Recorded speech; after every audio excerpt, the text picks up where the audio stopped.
Esther chapter 9, verse 16 through 28.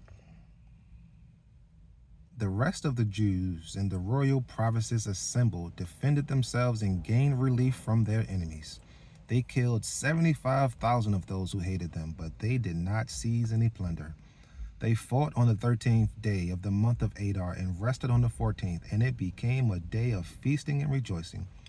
But the Jews in Susha had assembled on the 13th and 14th days of the month.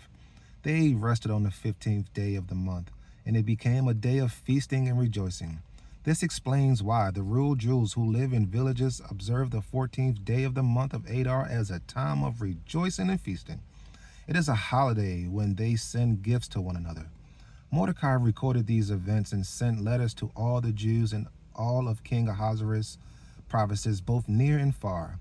He ordered them to celebrate the 14th and 15th days of the month of Adar every year, because during those days the Jews gained relief from their enemies.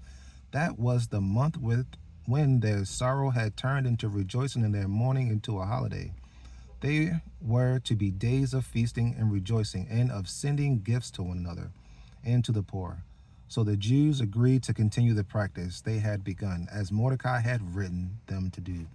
For Haman, son of Hammedatha the Agagite, the enemy of all the Jews, had plotted against the Jews to destroy them. He cast the pur, that is, the lot, to crush and destroy them.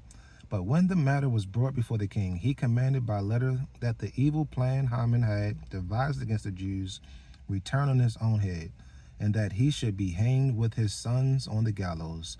For this reason, these days are called Purim, from the word pure, because of all the instruction in the letter, as well as they that had witnessed and what had happened to them.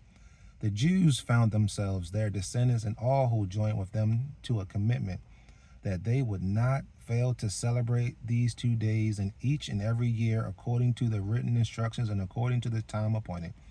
These days are remembered and celebrated by every generation, family, province, and city, so that these days of Purim will not lose their significance in Jewish life, and their memory will not fade from their descendants.